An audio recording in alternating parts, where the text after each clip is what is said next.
Good evening students and my dear friends. Good evening बच्चों, कैसे हैं आप सब लोग। Welcome to my channel NEET booster. इस लाइव सेशन में आपका स्वागत है। एक बार फटाफट देख लेते हैं कितने स्टूडेंट्स जुड़ गए।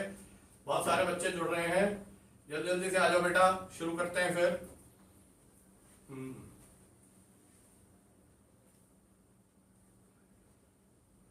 हम लोगों ने बच्चे लास्ट लेक्चर में स्पर्मेटोजेनेसिस किया था कंप्लीट। यहां से मैं अब आगे चलूंगा। स्पर्मेटोजेनेसिस में मैंने आपको क्या बताया था कि जो है उसके 3 स्टेजेस हैं। पहले माइटोसिस होती है, फिर ग्रोथ होती है, फिर मियोसिस होती है। एक प्राइमरी स्पर्मेटोसाइट से 4 स्पर्मेटिड्स बनते हैं। ये लास्ट लेक्चर में मैंने आपको बताया था। फिर वो 4 स्पर्मेटिड्स जो है वो स्पर्मेटोजोआ में कन्वर्ट हो जाते हैं। तो जो प्रोसेस होता है स्पर्मेटोजोआ में कन्वर्ट होने वाला, उसे स्पर्मियोजेनेसिस कहते हैं। ठीक है बेटा, ये डायग्राम था जो हमने डिस्कस किया था। तो यहीं से मैं आगे कंटिन्यू करूंगा और मैं आपको बताऊंगा कि स्पर्मेटिड्स स्पर्मेटोजोआ में कैसे कन्वर्ट होते हैं, स्पर्मेटोजोआ का स्ट्रक्चर क्या है।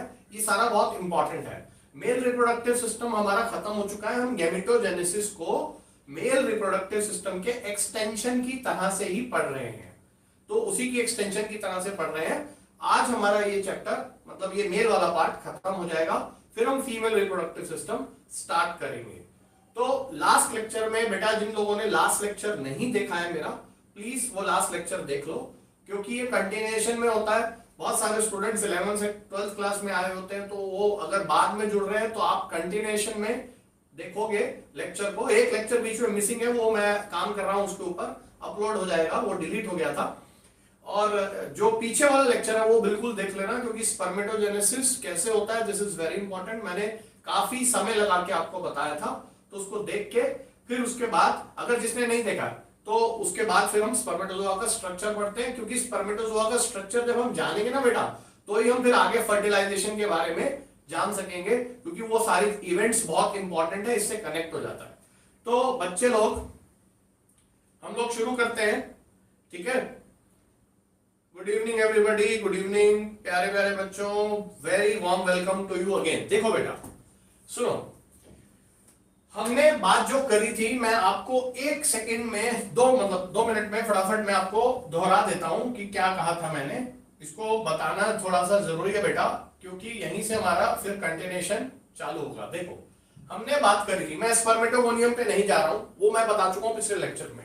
हमने बात करी थी कि एक प्राइमरी स्पर्मेटोसाइट, देखो this is one primary spermatocyte. देखो यहां से मैं इसलिए शुरू कर रहा हूं क्योंकि यहां से मुझे आगे आपको लेके जाना है, ठीक है।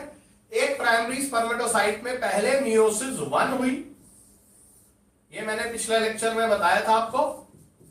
मियोसिस 1 हुई, फिर मियोसिस 2 हो गई।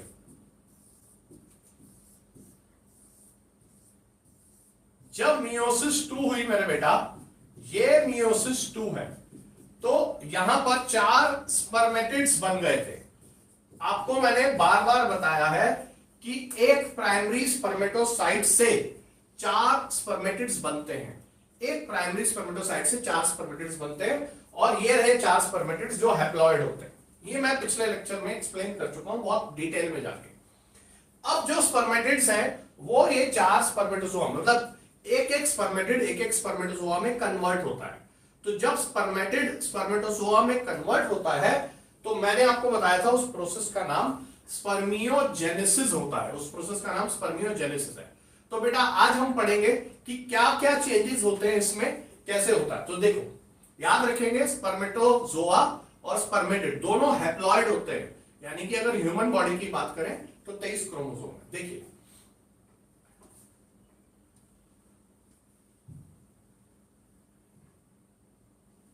ये देखेंगे बेटा आप, तो आपको स्पर्मेटोजोआ का स्ट्रक्चर दिख रहा है। आपको स्क्रीन पे आपको स्पर्मेटोजोआ का स्ट्रक्चर दिख रहा होगा। आई होप सबको दिख रहा होगा स्पर्मेटोजोआ का स्ट्रक्चर। देखो इसको एक बारी मैं आपको समझाता हूं।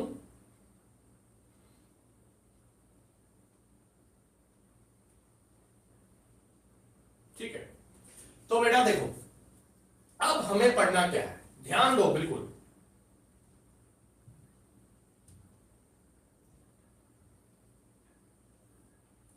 बहुत अच्छे से देखना है। जो हमने पिछली बार बात करी थी लास्ट टाइम, तो हमने ये बोला था कि ये स्पर्मेटिड बना। देखो ये जो मैं बना रहा हूं यहां पर साइड में, ये स्पर्मेटिड है, ठीक है। एक एक चीज को ध्यान से सुना। इसी स्पर्मेटिड, ये स्पर्मेटिड एक सेल है, इस स्पर्मेटिड से ये स्पर्मेटोजोआ डेवलप होगा, ठीक है। इसी प्रोसेस को हम स्पर्मियोजेनेसिस कहते हैं। अब स्पर्मेटिड क्या है, उसमें क्या क्या चीजें हैं, तो ध्यान देना। स्पर्मेटिड में बेटा यहां पर ऐसे न्यूक्लियस है, क्योंकि न्यूक्लियस थोड़ा सा टूटा फूटा होता है ना, तो इसको हल्का सा यहां से तोड़ देते हैं ऐसे, न्यूक्लियस, ठीक है। पूरा वैसे इसमें बनाने में थोड़ा सा दिक्कत है। न्यूक्लियस, स्पर्मेटिड में एक न्यूक्लियस होता है, इसको मैंने एन लिख दिया, चलो न्यूक्लियस लिख दिया, न्यूसी लिख दिया, न्यूक्लियस, क्योंकि इसमें मुझे समझाना है, ज्यादा जगह नहीं है इसमें। देखो एक न्यूक्लियस है, ठीक है। इसके अलावा यहां पर अगर आप देखेंगे तो ऐसे करके गोल्जी बॉडीज भी हैं, तो मैं यहां जीबी लिख देता हूं, जीबी का मतलब गोल्जी बॉडीज, ठीक है।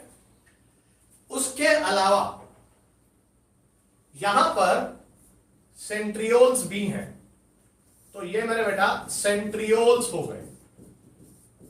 अब मेरी बात फिर से ध्यान से सुनो, बहुत इंपॉर्टेंट है। ये जो मैंने बनाया, ये एक स्पर्मेटिड का स्ट्रक्चर बना दिया। Spermatid is a kind of cell, ठीक है। इससे ये स्पर्मेटोजोआ डेवलप होगा, तो आपको समझना है कैसे डेवलप होगा। स्पर्मेटिड में एक न्यूक्लियस है, ठीक है।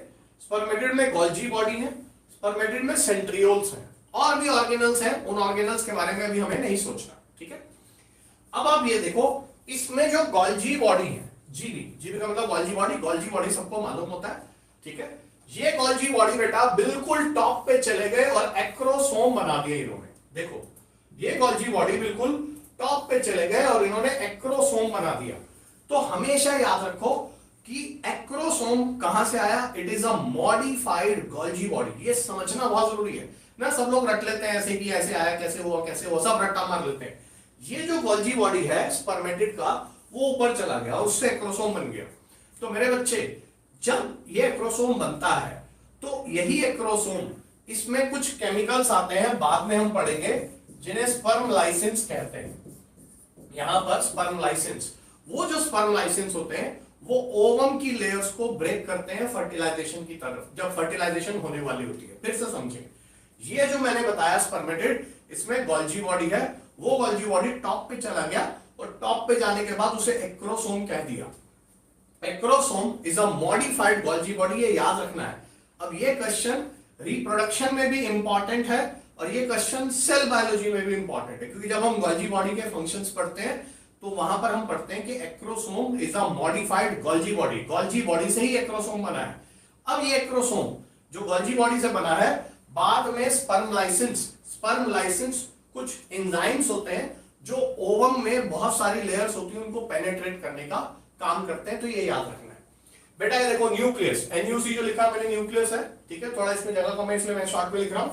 ये न्यूक्लियस यहां चला गया, देखो ये न्यूक्लियस, ये देखो ये जो मैंने बनाया हुआ है इस डायग्राम में, यहां पर जो आपको फिगर मैंने छाट के लाया हूं फिगर, क्योंकि इससे क्लियर कट समझ में आती है। एनसीईआरटी में भी स्पर्मेटोजोआ का डायग्राम है, सवाल क्वेश्चंस आते हैं नीट में स्पर्मेटोजोआ के स्ट्रक्चर पर, लेकिन उतना डिटेल में नहीं दिया हुआ। ये न्यूक्लियस बन गया, देखो। अब ये जो न्यूक्लियस है आपको मालूम होना चाहिए। चलो फटाफट बताओ इस न्यूक्लियस में क्रोमोसोम कितने, जल्दी जल्दी बताओ, चैट पे आंसर दो फटाफट। न्यूक्लियस में क्रोमोसोम कितने, जल्दी बोलो, जल्दी बताओ बेटा, फटाफट लिखो, देखता हूं क्या लिखते हो।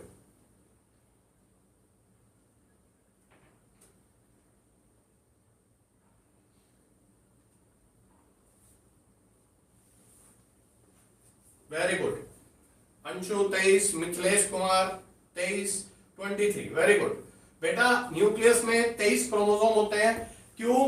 क्योंकि स्पर्मेटोजोआ हैप्लॉइड है, ठीक है। ये तो बहुत छोटा एलिमेंट्री क्वेश्चन है, लेकिन ऐसे सवाल भी आ जाते हैं, क्योंकि आपको पता होना चाहिए गैमीट हैप्लॉइड होता है, इसमें 23 क्रोमोसोम है। हमने बात करी स्पर्मेटिड से ही बन रहा है ना, तो हैप्लॉइड है, ठीक है। अब देखो ये न्यूक्लियस बन गया। अब आप देखो इन दोनों चीजों को मिला के हेड बोल दिया। हेड में क्या क्या चीजें हैं, मैं इस डायग्राम को हटा देता हूं, फटाफट से फिर से बता देता हूं। कुछ कुछ लोग लेट ज्वाइन करते हैं, टाइम से आ जाए करो। एक स्पर्मेटेड है, ये न्यूक्लियस है, गोल्जी बॉडी है, सेंट्रियोल है, ठीक है। ये न्यूक्लियस वहां चला गया, ये देखो, और ये गोल्जी बॉडी यहां चले गए, तो इन दोनों को मिला के हेड बोला। अगर हम हेड की बात करें स्पर्मेटोजोआ, देखो स्पर्मेटोजोआ के 4 पार्ट है, head, neck, middle piece and tail, ठीक है।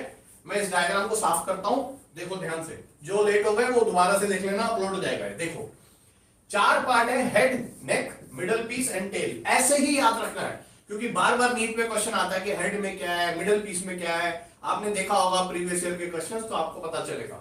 तो मेरे बेटा देखो, हेड में 2 चीजें हैं, एक है एक्रोसोम और एक है न्यूक्लियस, ठीक है। न्यूक्लियस में जेनेटिक मटेरियल होता है, यही वाला न्यूक्लियस ओवम के न्यूक्लियस से फ्यूज हो जाता है तो जाइगोट बनता है, तो दोनों चीजों में हेड आ गया।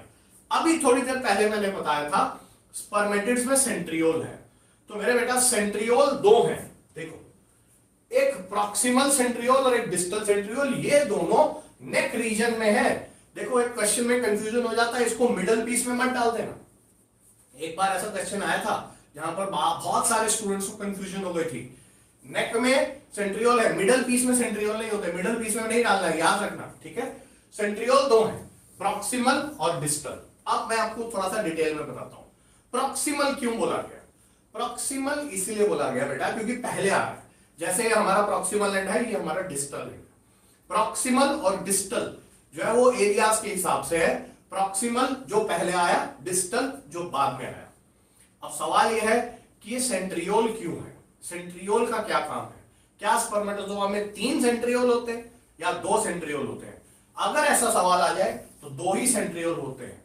तीसरा एक और सेंट्रियोल जैसा स्ट्रक्चर होता है जिसके बारे में मैं बाद में बताऊंगा। हमेशा याद रखना स्पर्मेटोजोआ में 2 ही सेंट्रियोल होते हैं, और सेंट्रियोल क्यों होते हैं इस पर डिस्कशन करेंगे, ये बहुत इंपॉर्टेंट पॉइंट है। लेकिन पहले आप समझो सेंट्रियोल क्या है, सेंट्रियोल क्यों है। ये देखो ऐसा करते हैं, दूसरे उससे बनाते हैं, आपको ज्यादा बेहतर समझ में आएगा। देखो देखो बेटा, एक सेंट्रियोल जब हम बनाते हैं, अगर आपने सेल बायोलॉजी पढ़ी हो तो एक सेंट्रियोल में इस तरह से 9+0 अरेंजमेंट होता है, इस तरह से 9 फाइबर्स होते हैं। अगर आपने सेल बायोलॉजी पढ़ी है, ये मैं क्यों बता रहा हूं, अभी बताऊंगा क्यों बता रहा हूं। 1 2 3 4 5 6 7 8 और 9। देखो ध्यान से सुनो, 1 2 3 4 5 6 7 8 9, ठीक है। और बीच में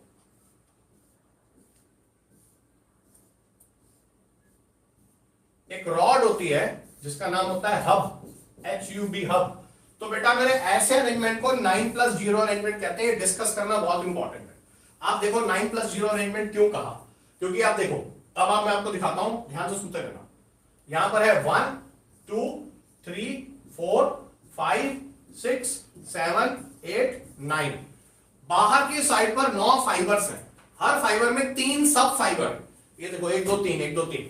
फिर से देखो, बाहर की जो अरेंजमेंट है उसमें 9 फाइबर्स हैं, और सेंटर में एक रॉड है जिसको HUB हब कहते हैं।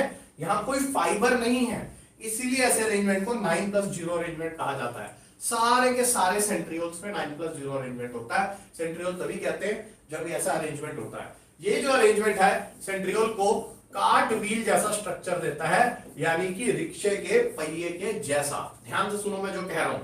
अभी हमें डिस्कस करना है what is the function of proximal and distal centriole. इन दोनों सेंट्रियोल में जो प्रॉक्सिमल है और जो डिस्टल है, अरेंजमेंट बेटा ऐसा ही होगा, सेम अरेंजमेंट होगा, 9+0। Always remember again this question, ये जो क्वेश्चन है 2 जगह पर आ जाएगा, सेल बायोलॉजी में भी आ गया और रिप्रोडक्टिव सिस्टम में भी आ गया। Cell as a basic unit of life में सेंट्रियोल का स्ट्रक्चर पढ़ना होता है, जहां पर कार्ट व्हील जैसा स्ट्रक्चर होता है। कार्ट व्हील मतलब रिक्शे के पहिए जैसा, ऐसा, ठीक है। 9+0 अरेंजमेंट है। अब देखो क्यों प्रॉक्सिमल और डिस्टल सेंट्रियोल का फंक्शन था। आई होप इसको समझ में आ गया होगा, आपको कोई डाउट तो नहीं है यहां तक।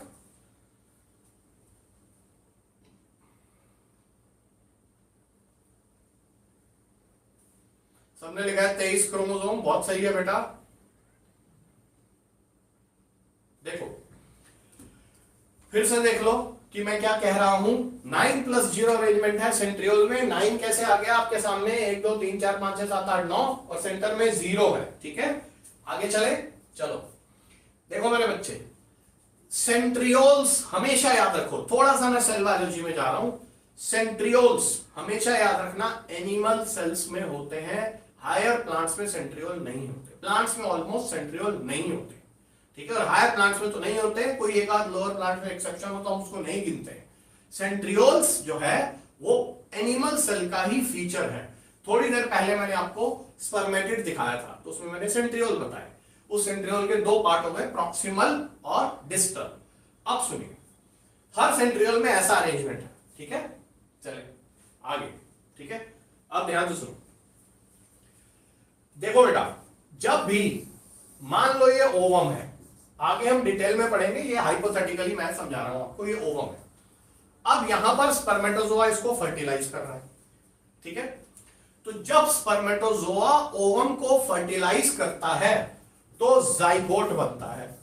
ये आप सब लोग जानते हैं, ये तो 9 से पढ़ते आ रहे हैं। स्पर्मेटोजोआ और ओवम की फ्यूजन से जाइगोट बनता है, ठीक है। This is a basic class 9 biology, ठीक है। अब आप समझो, एक बात बहुत इंपॉर्टेंट है, याद रखना, रिप्रोडक्टिव सिस्टम में भी आएगा और सेल बायोलॉजी में भी। ओवम में सेंट्रियोल नहीं होता। हालांकि ओवम एक एनिमल सेल ही है, लेकिन ओवम में सेंट्रियोल नहीं होता। तो क्या होता है, ये जो प्रॉक्सिमल सेंट्रियोल है, आप ये देख रहे हैं, ये प्रॉक्सिमल सेंट्रियोल यहां पर जाने के बाद स्पर्मेटोजोआ का यहां आ जाता है और इस जाइगोट को डिवाइड करने में हेल्प करता है। फिर से देखो, this is very very important question, what is the function of proximal centriole. तो मैं ये कह रहा हूं कि प्रॉक्सिमल सेंट्रियोल जो है, स्पर्मेटोजोआ का प्रॉक्सिमल सेंट्रियोल जब जाइगोट बनेगा तो ओवम में चला जाएगा। जब ओवम तो रहा ही नहीं ना, जाइगोट बन गया फर्टिलाइजेशन के बाद। तो मैं क्या कह रहा हूं कि जब जाइगोट बना, ये जाइगोट है मान लीजिए, तो जाइगोट का मतलब होता है स्पर्म और ओवम की फ्यूजन। तो वो जो सेंट्रियोल था, वो सेंट्रियोल ऐसे ऐसे ऐसे इधर चला गया और इधर चला गया, और यहां पर स्पिंडल फाइबर बने और जाइगोट को डिवाइड करने में हेल्प करेगा। जैसे जाइगोट में कितनी सेल है, एक सेल, तो जाइगोट से सेल्स डिवाइड करते करते करते करते करते एम्ब्रियो बनता है। जैसे आपने पढ़ा हुआ, जाइगोट से क्या बनता है, जाइगोट से मोरूला बनता है, मोरूला से क्या बनता है, ब्लास्टुला बनता है, ब्लास्टुला से क्या बनता है, गेस्ट्रुला बनता है। तो जो पहली क्लीवेज है, क्लीवेज वर्ड का मतलब डिवीजन है, यहां पर माइटोसिस जैसी होती है, वो प्रॉक्सिमल सेंट्रियोल से होती है। एक बार फिर से समझ लीजिए, ओवम में सेंट्रियोल नहीं है, याद रखना, ओवम में सेंट्रियोल नहीं है। जब फर्टिलाइजेशन होती है, स्पर्मेटोजोआ ओवम को पेनेट्रेट करता है, तो स्पर्मेटोजोआ का प्रॉक्सिमल सेंट्रियोल जो है वो यूज होता है for the division of zygote, so that आगे एम्ब्रियो फॉर्म हो सके। आई होप इतना आपको क्लियर है। मैं पूछता हूं, कोई डाउट तो नहीं है, फिर डिस्टल सेंट्रियोल का फंक्शन बताता हूं।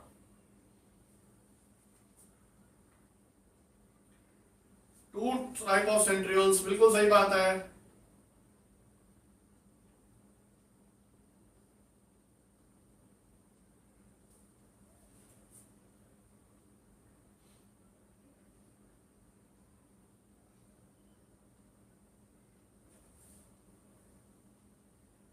बेटा दो ही टाइप के सेंट्रियोल हैं। शंभू सिंह 9+2 नीचे फ्लैजेला में अरेंजमेंट होती है।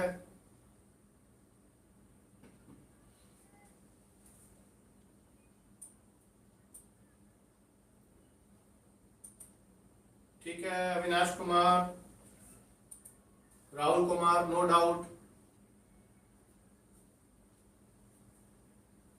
Sanjeev, no doubt, very good.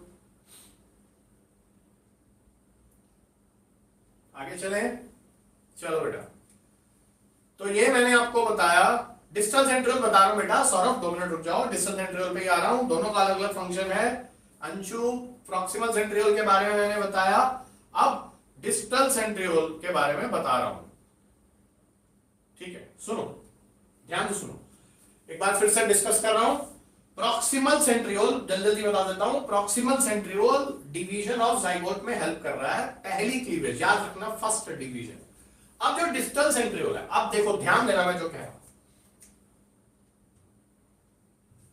ध्यान देना। देखो ये लेक्चर ना YouTube पे भी अपलोड होता है, अगर आपसे कुछ मिस हो जाता है, आपको कॉन्सेप्चुअल एरर हो रहा है या कहीं नहीं समझ में आ रहा, तो दोबारा से चला के देखा करो, कोई दिक्कत नहीं है। ये देखो, जब आप रियल, ये वर्चुअल क्लासरूम है ना बेटा, मैं आपके डाउट यहां से पढ़ के बताने की कोशिश करता हूं। जब आप रियली मेरे सामने होते हो तो आप मुझे और दोबारा से भी पूछ सकते हैं। अगर ऐसा कुछ रहता है तो दोबारा से लेक्चर को देखा करो। देखो एक चीज आपको दिख रहा होगा यहां पर, एक्सियल फिलामेंट, एक्सियल फिलामेंट, ये देखो एक ना यहां रॉड है ऐसी, ये देखो ये एक रॉड है, ये देखो ये रॉड जा रही है, इसको आइडेंटिफाई करो। ये देखो ये सारी रॉड जा रही है, इसके एक तो माइटोकॉन्ड्रिया दिख रहा है आपको, माइटोकॉन्ड्रिया के नीचे रॉड जा रही है, देखो कुछ इस तरह का स्ट्रक्चर है। देखो ये माइटोकॉन्ड्रियल स्पाइरल है। स्पाइरल का क्या मतलब है, ऐसे स्पाइरल की तरह से घूम रहा है, ऐसे ऐसे ऐसे ऐसे ऐसे स्पाइरल की तरह घूम रहा है, ठीक है। तो अब जो एक्सियल फिलामेंट है वो रॉड जैसा है। देखो ये मैंने यहां पर एक्सियल फिलामेंट में शेड भी किया, देखो ये एक्सियल फिलामेंट जो रॉड जा रही है, देखो नीचे से रॉड जा रही है, इसके ऊपर माइटोकॉन्ड्रिया लिपटा हुआ है। तो डिस्टल सेंट्रियोल एक्सियल फिलामेंट की फॉर्मेशन में हेल्प करता है। बहुत इंपॉर्टेंट क्वेश्चन, फिर से सुनो, डिस्टल सेंट्रियोल एक्सियल फिलामेंट की फॉर्मेशन में हेल्प करता है। अब ये एक्सियल फिलामेंट क्या है, एक्सियल फिलामेंट से देखो बेटा ये जुड़ रही है टेल, ठीक है। जैसे मैं आपको दिखाता हूं, जैसे देखो ये माइक है मेरे पास ऐसे पड़ा हुआ है। अब आप ये देखो कि अगर आप इस माइक को देखेंगे तो ये जो चीज है ये आपका हो गया एक्सियल फिलामेंट, ठीक है। और ये जो हो गई टेल हो गई, ठीक है। ये जो है फ्लैजला है, ये टेल है। तो जैसे आप चाबुक चलाते हैं ना ऐसे ऐसे ऐसे ऐसे, तो ये जो एक्सियल फिलामेंट है इसके साथ ये टेल अटैच है। तो मैं क्या कह रहा हूं, फिर से समझो, फिर से देखो मैं जो बोल रहा हूं इस बात को समझेंगे। मैं दोबारा बता देता हूं, ये जो रॉड जैसा स्ट्रक्चर है, देखो ये जो रॉड जैसा एक स्ट्रेट स्ट्रक्चर है, ये एक्सियल फिलामेंट है, ठीक है। और एक्सियल फिलामेंट से टेल जुड़ी हुई है, और इस एक्सियल फिलामेंट के साथ ऐसे माइटोकॉन्ड्रिया लिपटा हुआ है, ठीक है। तो एक्सियल फिलामेंट बनाने का काम करता है distal centriole. Always remember, distal centriole जो है वो एक्सियल फिलामेंट को बनाता है। फिर एक्सियल फिलामेंट से एक्सटेंड हो रही है ये टेल, ठीक है। तो अब आप ये देखो कि मिडल पीस में, नेक में तो दो सेंट्रियोल आ गए, नेक में कौन कौन सा सेंट्रियोल आया, प्रॉक्सिमल सेंट्रियोल और middle centriole, distal centriole. Middle piece में क्या क्या आया, माइटोकॉन्ड्रिया और axial filament. Axial filament rod है और माइटोकॉन्ड्रिया इसके ऊपर लिपटा हुआ है। आई होप आपको क्लियर हुआ होगा, फटाफट बताओ।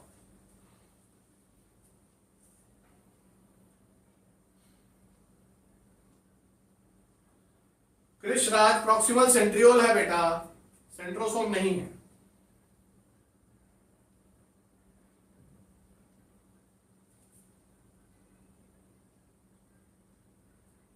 हाँ फयाज ने लिखा है नो सेंट्रियोल इज प्रेजेंट, बिल्कुल सही लिखा है, ठीक है।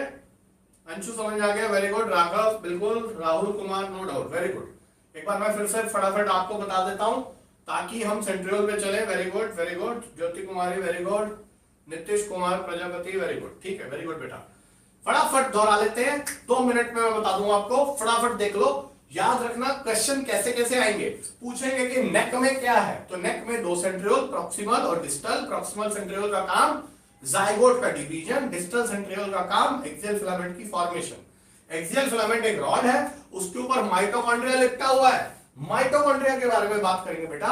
माइटोकॉन्ड्रिया स्पर्म का भी पावर हाउस है, ऐसे भी तो कहते हैं ना, mitochondria is the power house of the cell. तो बेटा स्पर्मेटोजोआ का पावर हाउस भी माइटोकॉन्ड्रिया है, ठीक है। क्यों, क्योंकि ये एनर्जी देगा। आपको पता है स्पर्मेटोजोआ को ट्रेवल करना होता है, स्विम करना होता है, मूव करना होता है। तो आपको मैंने बताया था कि सीमेन में फ्रक्टोज होती है, आपको याद आ रहा होगा, मैंने बताया होगा। तो वो जो फ्रक्टोज है वो शुगर है जिसे माइटोकॉन्ड्रिया यूज करता है। देखो जब हम रेस्पिरेशन पढ़ते हैं ना, प्लांट रेस्पिरेशन, रेस्पिरेशन यानी कि वो तो ह्यूमन बॉडी में भी होता है ना, क्योंकि जब हम ग्लाइकोलिसिस पढ़ते हैं और क्रेब्स साइकिल पढ़ते हैं तो हम वहां ग्लूकोज का यूज करते हैं, लेकिन यहां पर ये फ्रक्टोज को भी यूज कर रहे हैं। फ्रक्टोज से एटीपी बनते हैं, तो वो एटीपी कहां बनेगा, माइटोकॉन्ड्रिया। माइटोकॉन्ड्रिया का क्या काम है, power house of the cell. तो माइटोकॉन्ड्रिया एटीपी बनाएगा, एटीपी बनाने से ये पूरा स्पर्मेटोजोआ मूव करेगा, मूवमेंट में हेल्प करेगा। मूवमेंट कैसे होगी, मैंने आपको बताया। देखो ये आपका एक्सोनिम और ये आपका आगे टेल, तो ऐसे ऐसे ये जैसे विप, विप का क्या मतलब होता है, चाबुक, विप की तरह से, WHIP विप, विप की तरह से ये टेल ऐसे मूव करती है। तो टेल को मूव करने के लिए एनर्जी चाहिए बेटा, तो एनर्जी कहां से आई? माइटोकॉन्ड्रिया से आई। माइटोकॉन्ड्रिया किसको यूज कर रहा है? फ्रक्टोज को। फ्रक्टोज कहां से आया? पहले लेक्चर में मैंने बताया था सेमिनल वेसिकल से आया। तो आई होप आपको ये समझ में आया होगा। मिडल पीस में मैंने क्या क्या बताया? माइटोकॉन्ड्रिया और एक्सियल फिलामेंट। कभी भी सेंट्रियोल मिडल पीस में नहीं लगाएंगे। एक बार ऐसा क्वेश्चन आया था जो बहुत सारे बच्चों का गलत हो गया था। ये टेल है बेटा, ये देखो ये टेल। तो मैंने आपको बताया टेल इसी से एक्सटेंड कर रही है एक्सियल फिलामेंट से, और टेल में 9+2 अरेंजमेंट होता है, ठीक है, क्योंकि टेल फ्लैजेला है। 9+2 अरेंजमेंट का मतलब आपको पता है कि बाहर 9 फाइबर्स और सेंटर में 2 फाइबर्स। तो मेरे बच्चे ये स्पर्मेटोजोआ का स्ट्रक्चर आपको समझ में आ गया होगा। इसमें 2 टर्म्स में भी आपको और बताऊंगा जो बहुत इंपॉर्टेंट है, प्रीवियस ईयर्स में आई हुई है। जैसे कि एक टर्म है मैनशेट और एक टर्म है नेबेनकर्न। दोनों में आपको बताता हूं, आपको भी बताऊंगा। एक है मैनशेट, मैनशेट क्या होता है, और एक होता है नेबेनकर्न, ठीक है। ये दोनों टर्म्स अभी हम डिस्कस करेंगे। ये एनसीईआरटी में नहीं है लेकिन प्रीवियस ईयर क्वेश्चंस में आई हुई है। एक बार आप फटाफट मुझे बता दो कहीं कोई प्रॉब्लम तो नहीं है, फिर आगे चलते हैं। जल्दी जल्दी यस लिखो। प्रॉक्सिमल सेंट्रियोल विवेकानंद मैं बता चुका हूं बेटा, पीछे जाके देखो। बेटा चंदन शाह, न्यूक्लियस 23 नहीं है, न्यूक्लियस में 23 क्रोमोसोम है। 23 न्यूक्लियस लेके कहां जाएगा? बिल्कुल सही बात है विवेकानंद कुमार, 25 माइटोकॉन्ड्रिया के आसपास होते हैं, बिल्कुल ठीक बात है। 9+2 अरेंजमेंट इन टेल, बिल्कुल वेरी गुड। अभिषेक कश्यप, कोई दिक्कत? ठीक है बेटा। Anshu, no doubt. जो बच्चे, एक बात फटाफट सुन लो, आप लेट ज्वाइन करते हो, 8:15 8:20 पे आते हो, क्लास में बिल्कुल टाइम से आओ। मैं 8 बजे शुरू कर देता हूँ, आके वहां बैठा रहता हूँ कुर्सी पे। जैसे यहां से लाइव आता हूँ फटाफट आ जाता हूँ 8 बजे। टाइम से आओगे ना तो पहले वाले लेक्चर से कंटिन्यूएशन में चलेगा, नहीं तो पता नहीं चलेगा क्या हो रहा है।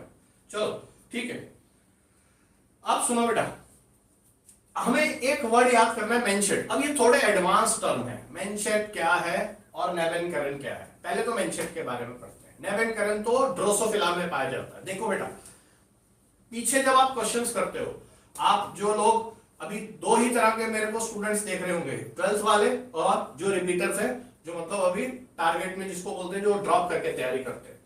तो दोनों स्टूडेंट्स के लिए बता देता हूं, प्रीवियस ईयर के क्वेश्चंस करने होते हैं, खासतौर पे ह्यूमन फिजियोलॉजी के तो सारे ही करने होते हैं, क्योंकि क्या होता है ना कि इसमें एनसीईआरटी के बाहर से भी क्वेश्चंस आते हैं।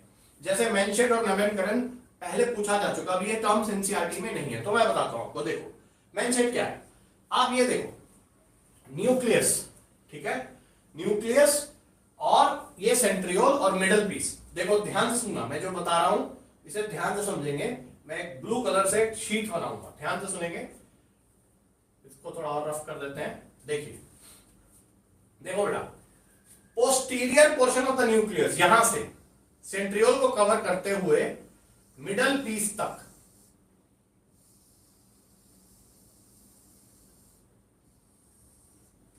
देखो, ठीक है, क्या क्या मैंने कवर किया, ध्यान से सुनिए। पोस्टीरियर पार्ट ऑफ न्यूक्लियस, देखो टर्म नहीं है एनसीईआरटी में, इसलिए ध्यान से सुनो। पोस्टीरियर पार्ट ऑफ न्यूक्लियस यानी कि ये न्यूक्लियस है, इसका थोड़ा सा पीछे वाला पोर्शन, ये वाला पोर्शन, ये न्यूक्लियस का पीछे वाला पोर्शन लिया, पोस्टीरियर पार्ट, सारा न्यूक्लियस नहीं लिया, ठीक है। फिर उसके बाद सेंट्रियोल्स भी मैंने जोड़ दिए, और उसके बाद मिडल पीस भी जोड़ दिया। इन सबको कवर करने वाली, एक मिनट थोड़ी थिकनेस कम कर लेते हैं, हाँ, इन सबको कवर करने वाली एक शीट है बेटा, एक शीट है, एक लेयर है, कवरिंग है। इस शीट को मैनशेट कहा जाता है, इसी शीट को मैनशेट कहा जाता है। देखो MANCHETTE, फिर से सुनो। What I am trying to explain is the posterior part of the nucleus, the centrioles and the middle piece are covered by a sheath। फिर से सुनो, क्योंकि एनसीईआरटी में नहीं है ना टर्म, ये आ सकता है, पहले भी आया हुआ है। Posterior part of the nucleus, यानी कि अगर हम न्यूक्लियस को, जैसे अगर हम ऐसे बना रहे हैं न्यूक्लियस को, तो इसका जो पीछे वाला पोर्शन है, ये वाला पोर्शन ले लिया, ठीक है, सेंट्रियोल्स को कवर कर लिया और मिडल पीस को कवर कर लिया और एक शीट से कवर किया, उस शीट का नाम मैनशेट है। तो अब साइंटिस्ट लोगों ने, मतलब साइंटिस्ट लोगों से पूछा गया कि भाई इसका क्या फंक्शन है। इसका फंक्शन ये है बेटा कि जो प्रोटीन्स यहां बनती है, देखो न्यूक्लियस है तो उसके अंदर डीएनए भी होगा, डीएनए होगा तो आरएनए भी बनेगा, आरएनए होगा तो प्रोटीन्स भी बनेंगे। तो प्रोटीन्स को प्रोबेबली ट्रांसपोर्ट करने में हेल्प करता है। प्रोबेबली इसलिए बोल रहा हूं क्योंकि ऐसा ही बोला गया, शायद ये शीट के थ्रू प्रोटीन्स ऊपर से, यानी कि ऊपर से नीचे की तरफ ट्रेवल करती हैं। प्रोटीन्स भी जरूरी होती हैं नीचे से ग्रो करने के लिए। आई होप आपको समझ में आ गया होगा। एक बार लास्ट में फिर से बता रहा हूं, posterior portion of the nucleus, nucleus का पीछे वाला पोर्शन, सेंट्रियोल और मिडल पीस, इन सबको कवर करने वाले स्ट्रक्चर का नाम मैनशेट है। फटाफट बताओ, जल्दी जल्दी यस का बटन दबाओ, लिखो फटाफट यस। समझ में आ गया तो yes, very good Shivam Kumar. Manchet is a temporary collar around the head of the sperm, serves to shape the developing head and candid to transport protein to the base of the tail. Very good, excellent, भाई बताया मैंने आपको। Satish Chandra Bharti, very good, आ गया समझ में, very good. Abhishek Kashyap, मैनशेट सही से समझ नहीं आया, दोबारा बताता हूं बेटा। देखो ये देखो, पहले आप ये देखो न्यूक्लियस दिख रहा है, देखो साउथ आलम, आप देखो न्यूक्लियस दिख रहा है, न्यूक्लियस का ये वाला पोर्शन ले लो, पीछे वाला पोर्शन, ठीक है। उसके बाद सेंट्रियोल दिख रहे हैं, ठीक है। और ये जो मिडल पीस है, फिर से देख लो क्या बोला मैंने, ध्यान से सुनो। ये वाला जो पोर्शन है न्यूक्लियस का पीछे वाला, सेंट्रियोल और ये जो मिडल पोर्शन है, इन सबको कवर करने वाली एक शीथ है, एक लेयर है जिसका नाम मैनशेट है, ठीक है। प्रोटीन ट्रांसपोर्ट में हेल्प करती है। ये बहुत इंपॉर्टेंट क्वेश्चन है, आप दोबारा से देख लेना एक बारी, जो मैंने बताया रिमाइंड करके सुनो। एक टर्म और बच गया बेटा, नेबेनकरण। नेबेनकरण क्या चीज है बेटा, ध्यान से सुनो। नेबेनकरण जो है वो सबसे पहले तो आप समझो कि ये इंसेक्ट्स में पाया जाता है। इंसेक्ट्स में जैसे कि ड्रोसोफिला, ड्रोसोफिला जिसके बारे में हम जेनेटिक्स में भी पढ़ते हैं, बहुत सारे इंसेक्ट्स में पाया जाता है, पर्टिकुलरली ड्रोसोफिला में देखा गया। ड्रोसोफिला को फ्रूट फ्लाई कहते हैं। जेनेटिक्स जब हम पढ़ते हैं 12th क्लास में तो इसके ऊपर बहुत स्टडी करते हैं, ठीक है। मॉर्गन ने इसके ऊपर बहुत सारे क्रॉसेस भी किए थे। ड्रोसोफिला एक तरह का इंसेक्ट है जिसे फ्रूट फ्लाई कहा जाता है। इसके बारे में आप जेनेटिक्स में पढ़ते हो, अभी ये याद रख लो कि इंसेक्ट है, ठीक है। जो 12th क्लास के बच्चे हैं उनको नहीं मालूम होगा ड्रोसोफिला के बारे में, तो याद रख लो एक इंसेक्ट है, उसकी स्पर्मेटिड में नेबेनकरण पाया गया। अब क्या है नेबेनकरण, सुने आप, देखिए जब हमने स्पर्मेटिड बनाया था बेटा, ये स्पर्मेटिड, अभी लेक्चर की शुरुआत में मैंने स्पर्मेटिड बनाया था, तो मैंने ये कहा था कि यहां पर न्यूक्लियस है, ठीक है। आई होप ये न्यूक्लियस दिख रहा होगा आपको, ठीक है। ये जो न्यूक्लियस है, अब आप ये देखो, इस न्यूक्लियस के साथ जितने माइटोकॉन्ड्रिया ना वो सारे के सारे कलेक्ट हो जाते हैं। तो व्हाट इज नेबेनकरण, ध्यान से सुनिए। Mitochondria, mitochondria collection with the nucleus, this is mitochondria, empty लिख दिया मैंने, ये न्यूक्लियस। तो न्यूक्लियस के बिल्कुल बगल में माइटोकॉन्ड्रिया की कलेक्शन हो गई। देखो कर्ण वर्ड जो होता है ना, KERN, वैसे ही न्यूक्लियस के लिए यूज होता है। नेबेनकरण इसको बोलते हैं, मैं यहां लिख रहा हूं नेबेनकरण, ठीक है। थोड़ा सा मैं एडवांस जा रहा हूं क्योंकि क्वेश्चन सब आ जाते हैं, बाहर से आते हैं इसमें क्वेश्चन एनसीईआरटी के। फिर से देखो, ये पहली बात तो कहां पाया जाएगा, इंसेक्ट्स में पाया जाएगा। इंसेक्ट्स में भी कहां पर, ड्रोसोफिला में। अब आप ये समझो, देखो न्यूक्लियस का क्या काम है, न्यूक्लियस से ही तो ये सारी चीजें आ रही है ना नीचे। आप देखो कोई भी स्पर्मेटोजोआ कैसे डेवलप हो रहा है, आप देखो ये ऐसे डेवलप हो रहा है, न्यूक्लियस, सेंट्रियोल्स, ये सब ऐसे ऐसे ऐसे। अगर मान लो इसको स्पर्मेटोजोआ को टेल बनानी है, ठीक है, तो प्रोटीन चाहिए, तो प्रोटीन तो यहीं से आएगा ना। तो क्या होता है कि स्पर्मेटिड के अंदर, स्पर्मेटिड में जो न्यूक्लियस के आसपास माइटोकॉन्ड्रिया इकट्ठे हो जाते हैं, ठीक है। ये कहां पर देखा गया, सिर्फ इंसेक्ट्स में देखा गया, तो इसी को नेबेनकरण बोला गया, ठीक है। वैसे नेबेन का मतलब न्यू होता है, नया, ठीक है। कर्ण का मतलब न्यूक्लियस होता है। न्यूक्लियस और माइटोकॉन्ड्रिया की एसोसिएशन है, ये न्यूक्लियस को शेप देने में हेल्प करता है इंसेक्ट्स में, ठीक है। आई होप आपको समझ में आया होगा, नहीं आया होगा तो दोबारा बताऊंगा, एक बार फटाफट बता दो, यस कर दो जल्दी से, दोबारा बता दूंगा, कोई दिक्कत नहीं, जल्दी जल्दी बताओ फटाफट। Drosophila is fruit fly, very good. Fructose is present, fructose बेटा सब जगह होता है। चलो शंभू सिंह, शिव कुमार साहब, नमस्ते जी बेटा, कैसे हो, जल्दी जल्दी यस लिखो ना बेटा, आगे चलूंगा नहीं तो दोबारा बताऊंगा। I don't have any problem, दोबारा बताऊंगा, ये मुश्किल टर्म्स हैं पॉजिटिव थिंकर कभी नहीं भूलेंगे। वेरी गुड, आ गया। गुलशन जी समझ में आ गया, अंशु जी को भी समझ में आ गया। ठीक है बेटा, very good very good, I am proud of you all, बहुत अच्छा है, वेरी गुड। रमन कुमार जी लिख रहे हैं, एक बार और बता दीजिए। अभी बता देते हैं, नेबेनकरम स्पर्मेटोजोआ में ही होता है, बिल्कुल बेटा, स्पर्मेटिड में। सन्नी कुमार, नेबेनकरम स्पर्मेटिड में होता है बेटा, स्पर्मेटोजोआ में नहीं। स्पर्मेटिड में न्यूक्लियस के साथ माइटोकॉन्ड्रिया की फ्यूजन। वेरी गुड, क्लियर है। आयुष राज क्लियर है, वेरी गुड, क्लियर है, सब क्लियर है। डायमंड क्लियर, वेरी गुड, ये भी अच्छा टर्म है, डायमंड क्लियर। ठीक है, एक बार और बता देता हूं, फटाफट सुन लो, ठीक है, फिर आगे चलते हैं। स्पर्मेटोजोआ का स्ट्रक्चर खत्म हो गया। लास्ट पॉइंट है, फिर से देख लो क्या कह रहा हूं। पहले बात याद रखो, हम पढ़ रहे हैं नेबेनकरन। मैंने आपको बोला पुराने उसमें आया हुआ क्वेश्चन, कर्ण वर्ड का मतलब न्यूक्लियस, कर्ण का मतलब न्यूक्लियस होता है, ठीक है।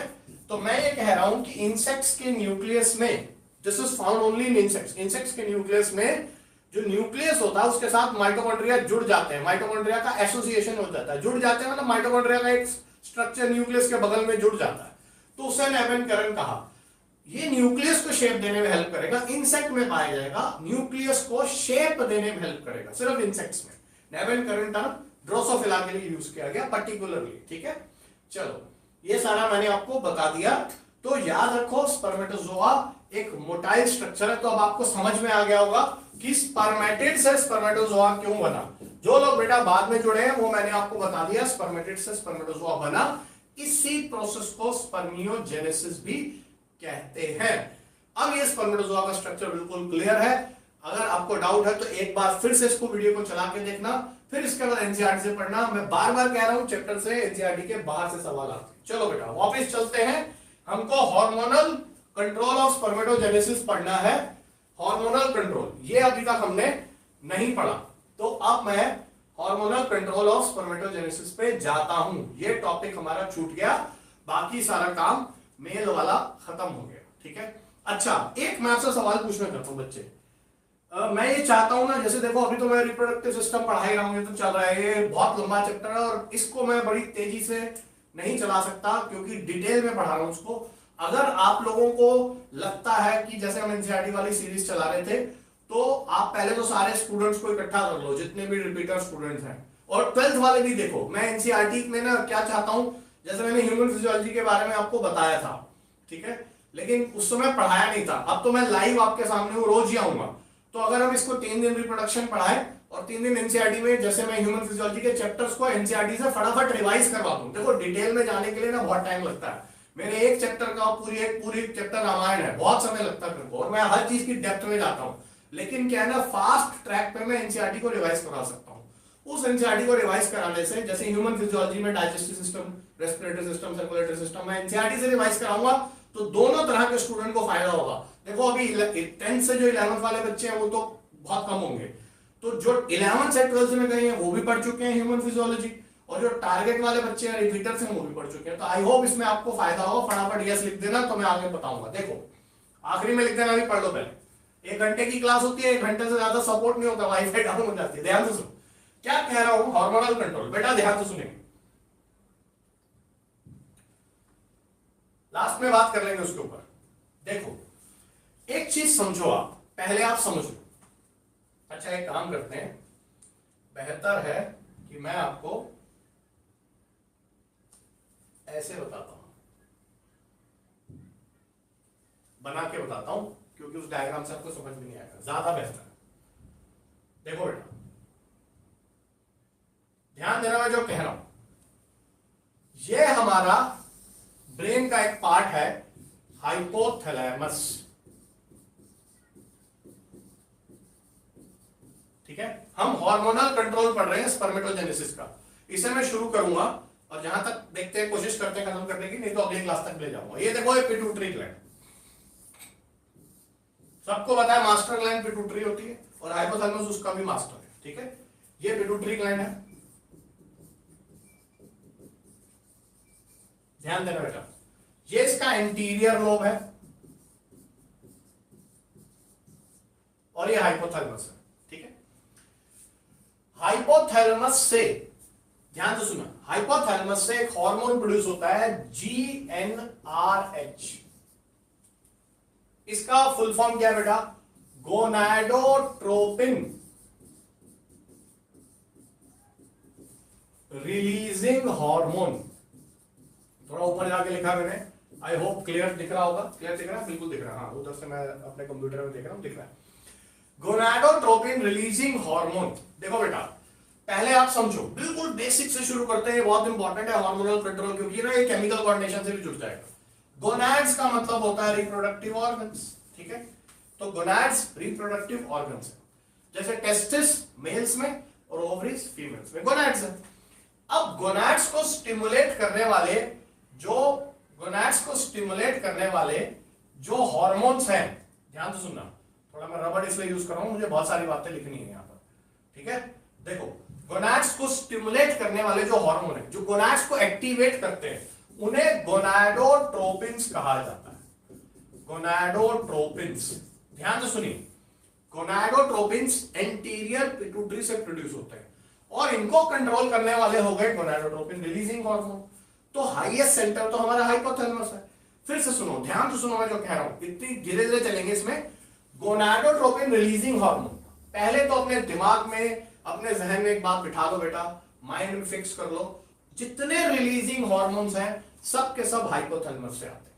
Always remember, releasing hormones are produced by hypothalamus. तो क्या लिखा मैंने? Gonadotropin releasing hormone. Gonadotropin releasing hormone यहां से प्रोड्यूस हुआ हाइपोथैलेमस से, ठीक है? और पोर्टल वेन होती है, यार वेन तो नीले से बनानी चाहिए, नीले में तो नीला चलेगा नहीं, तो परेशान नहीं होना, मैं व्हाइट से बना रहा हूं, ठीक है? देखो, यहां से एक वेन आती है, उस वेन से, ठीक है, gonadotropin releasing hormone anterior pituitary में आ जाता है। फिर से देखो, एक बार और बता रहा हूं, gonadotropin releasing hormone are produced by hypothalamus, ये याद रख लेना, सारे रिलीजिंग हार्मोन हाइपोथैलेमस से आते हैं। वो गोनाडोट्रोपिन रिलीजिंग हार्मोन हाइपोथैलेमस से ब्लड से होते हुए एंटीरियर पिट्यूटरी में आए, और एंटीरियर पिट्यूटरी से जो प्रोड्यूस हुए उसे गोनाडोट्रोपिन्स कहा गया, गोनाड्स को स्टिमुलेट करने वाले। और ये जो हार्मोन है वो दो हैं, LH जिसको ICSH भी कहा जाता है, और FSH जिसको फॉलिकल स्टिमुलेटिंग हार्मोन भी कहा जाता है। इसको हम ल्यूटेनाइजिंग हार्मोन कहते हैं, और ICSH की फुल फॉर्म है, कहां लिखे, यही लिख देते हैं, interstitial cell stimulating hormone.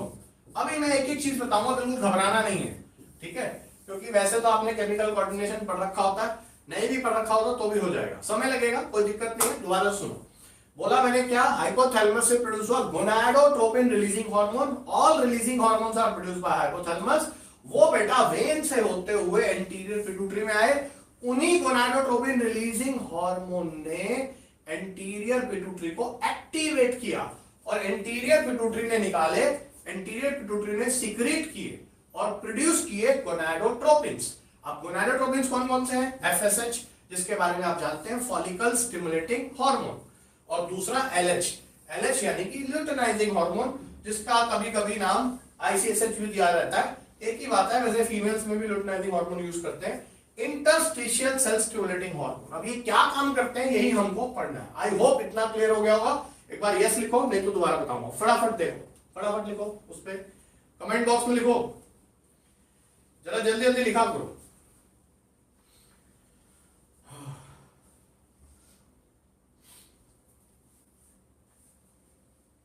Wait कर रहा हूं।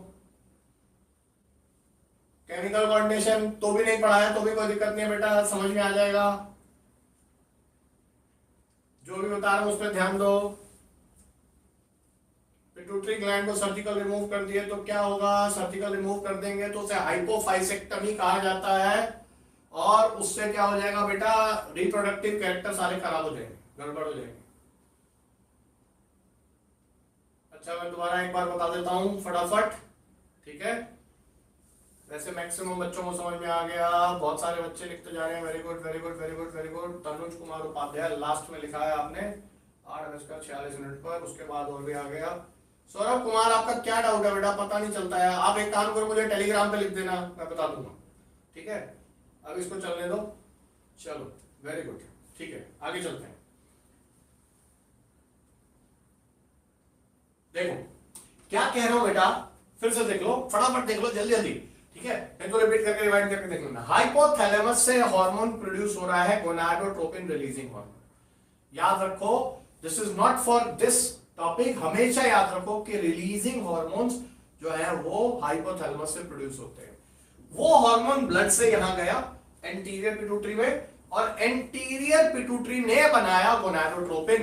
गोनाडोट्रोपिन दो तरह के हैं, LH एंड FSH। FSH की फुल फॉर्म आपको मालूम होनी चाहिए, सारे 11 बच्चे पास है, 11 पढ़ चुके हैं। Follicle stimulating hormone. ICSH की फुल फॉर्म है इंटरस्टिशियल सेल स्टिमुलेटिंग हार्मोन। चलो अब हम एक चीज देखते हैं, इसको हटा देता हूं, ठीक है, ध्यान रखना ये आपके पास रहेगा। आप बाद में एक और तरीका बताता हूं बेटा, आप लोग कहते हो ना नोट्स दो, ऐसे करो वैसे करो, मेरे बेटा मैं यहाँ क्लास में अभी आपको लिखवाऊंगा नहीं ना, मैं तो यहाँ से वर्चुअल क्लासरूम से पढ़ा, उसको डाउनलोड करके अपने मोबाइल पर रखो ना, बार बार देखो, एक बार देखो, दो बार देखो, आपका आपके नोट्स हैं, आप बार बार देखो, ठीक है, ध्यान से सुनो।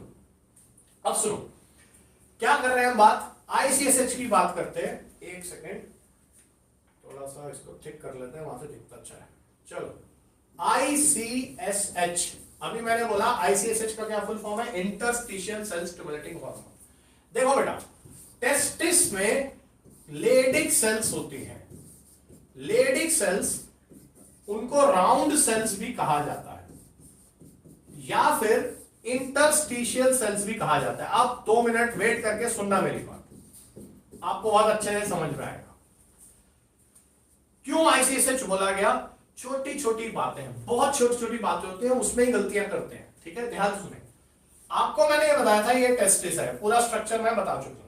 मान लो सपोज, मैं पूरा डिटेल नहीं बताऊंगा, लोब्यूल्स में नहीं जाऊंगा, ठीक है, मैं पहले बता चुका हूं बेटा, इसीलिए अभी उतना मैं डिटेल में नहीं जाऊंगा, आप पहले वाला लेक्चर देख सकते हो। तो एक सेकेंड देखो, इस तरह से मैंने बताया था सेमिनिफेरस ट्यूब्यूल्स होते हैं, ठीक है, मान लो एक ये लोब्यूल है, पुराने वाला लेक्चर जाके देखो, ये सेमिनिफेरस ट्यूब्यूल है, ये और एक सेमिनिफेरस ट्यूब्यूल है, ये मैं पढ़ा चुका हूं आपको, कॉइल्ड पार्ट, स्ट्रेटर पार्ट, सब कुछ। ये देखो, ये ट्यूब्यूल हो गया बेटा सेमिनिफेरस ट्यूब्यूल्स, ठीक है, इन्हीं के अंदर स्पर्मेटोजोआ की फॉर्मेशन हो रही है, ठीक है। अब ध्यान दो, दो सेमिनिफेरस ट्यूब्यूल्स के बीच में ये जो स्पेस आप देख रहे हो, ये वाला स्पेस, ये जो स्पेस आप देख रहे हो, ये सारा स्पेस, ये जो स्पेस है, इसे इंटरस्टिशियल स्पेस कहा गया। This space is called interstitial space. Interstitial का मतलब है बिटवीन टू सेमिनिफेरस ट्यूब्यूल्स, यानी कि दो सेमिनिफेरस ट्यूब्यूल्स के बीच में इंटरस्टिशियल स्पेस होता है, ठीक है। अब मेरे बेटा, इस इंटरस्टिशियल स्पेस में ध्यान दो, कुछ सेल्स होती हैं इस तरह से, गोल गोल गोल गोल गोल सेल्स होती हैं, ये देखो, ये गोल गोल सेल्स है, इसीलिए इनका नाम राउंड सेल्स रखा गया, क्योंकि ये इंटरस्टिशियल स्पेस में है, इसीलिए इन्हें इंटरस्टिशियल सेल्स कहा गया। और इनको एक साइंटिस्ट ने डिस्कवर किया जिसका नाम लेडिक है, तो लेडिक सेल कहा गया। ये तीनों नाम एक ही सेल के, ठीक है। फिर से एक बार देख लो, सेमिनिफेरस ट्यूब्यूल जो मैंने आपको रेड कलर से बना के दिखाई, उन दोनों सेमिनिफेरस ट्यूब्यूल के बीच में येलो येलो मैंने जो शेड बनाई, उसका नाम इंटरस्टिशियल स्पेस है। और उस इंटरस्टिशियल स्पेस में ग्रीन ग्रीन सेल्स बना दी, जिनका नाम राउंड सेल्स है, राउंड कलर राउंड होती है। इंटरस्टिशियल क्योंकि इंटरस्टिशियल स्पेस में है, लेडिक साइंटिस्ट का नाम है। अब आप देखो, इसका नाम क्या है, इंटरस्टिशियल सेल स्टिमुलेटिंग हार्मोन। ये हार्मोन कहां से आया, एंटीरियर पिट्यूटरी से। अभी थोड़ी देर पहले मैंने बताया गोनाडोट्रोपिन का एक टाइप है, इसने इन राउंड सेल को स्टिमुलेट किया, इसने इन राउंड सेल को स्टिमुलेट किया, जिन्हें लेडिक सेल या इंटरस्टिशियल सेल भी कहते हैं। और इन्होंने एक हार्मोन प्रोड्यूस किया, उस हार्मोन का नाम है टेस्टोस्टेरोन, जो कि आपने सुना होगा नाम, ठीक है। टेस्टोस्टेरोन हार्मोन का नाम है जो ये सेल्स प्रोड्यूस कर रही हैं।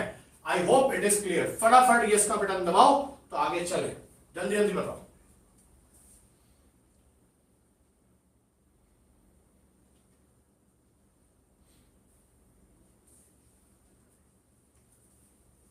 बताओ बताओ बेटा, जल्दी जल्दी।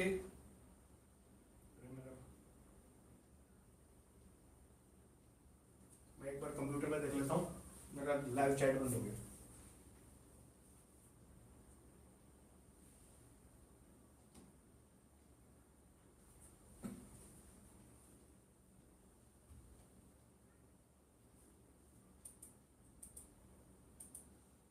ठीक है, very good.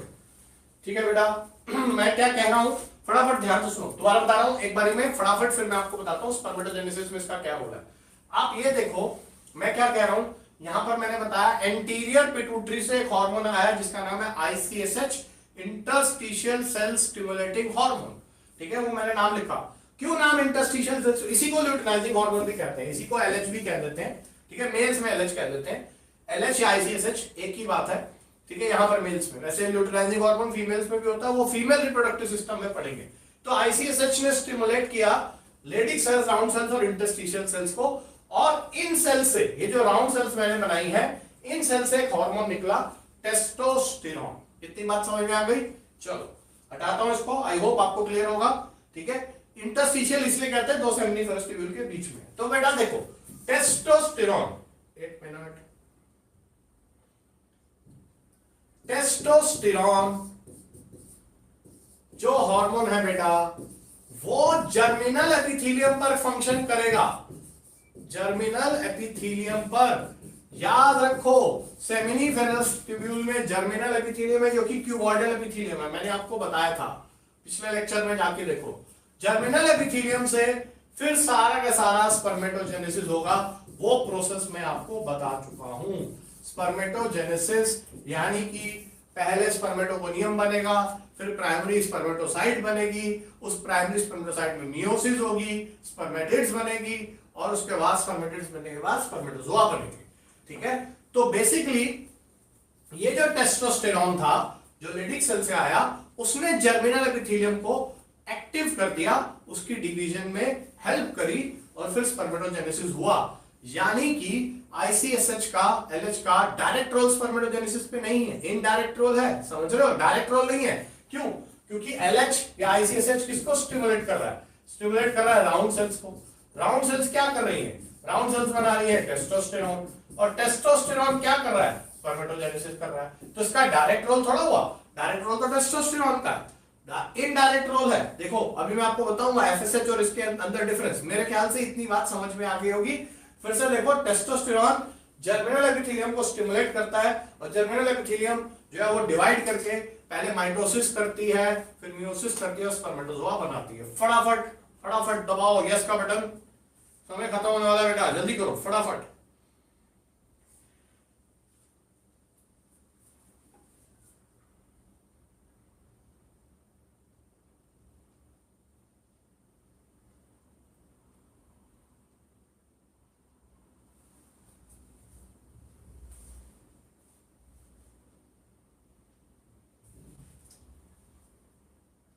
Anshu, Shambhu,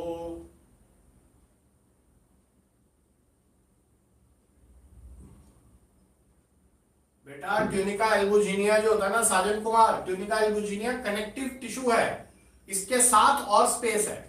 tunica albuginea भी सही है, ये भी सही है, दो सेमिनिफेरस ट्यूब्यूल के बीच में कनेक्टिव टिश्यू जा रहा था, वो लोब्यूल्स बना रहा था, वो टेस्टिस है, ये सेमिनिफेरस ट्यूब्यूल के बीच में।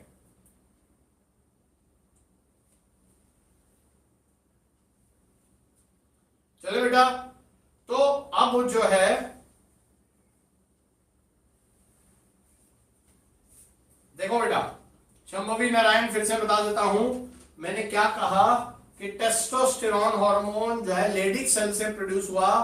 दोबारा जाके लेक्चर को फटाफट देखना। टेस्टोस्टेरोन जर्मिनल एपिथेलियम मैं पहले बता चुका हूं, उसको स्टिमुलेट करता है और स्पर्मेटोजोआ की फॉर्मेशन करता है। इस प्रोसेस को स्पर्मेटोजेनेसिस कहते हैं। ठीक है बेटा, अब आ जाएगा FSH hormone.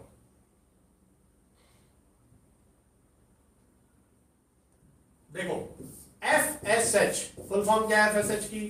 Follicle stimulating hormone. Follicle stimulating hormone Sertoli cell को स्टिमुलेट करता है। सर्टोली सेल्स मैंने आपको पहले बता रखा है, पिछले लेक्चर में भी बताया था।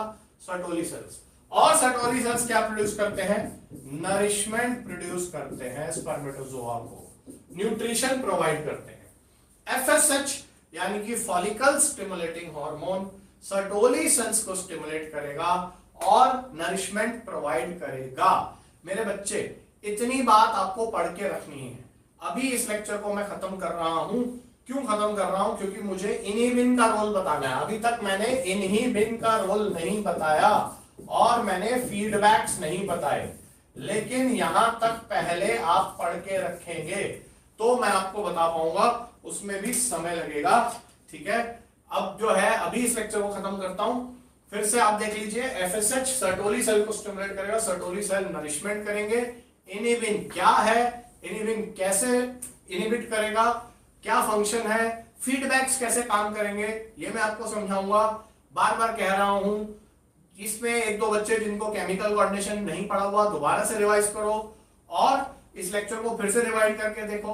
कोई डाउट है तो टेलीग्राम ऐप पे आप मेरे से जुड़ सकते हैं, पूछ सकते हैं।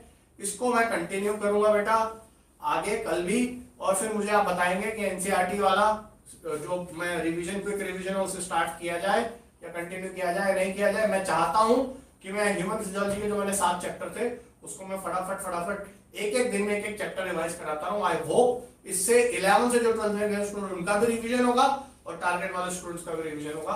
तो अभी के लिए इतना ही बेटा। गुड नाइट, शुभ रात्रि, शब्बा खैर, अच्छे से पढ़ाई करो। कोई डाउट है तो टेलीग्राम पे लिखो। Good night.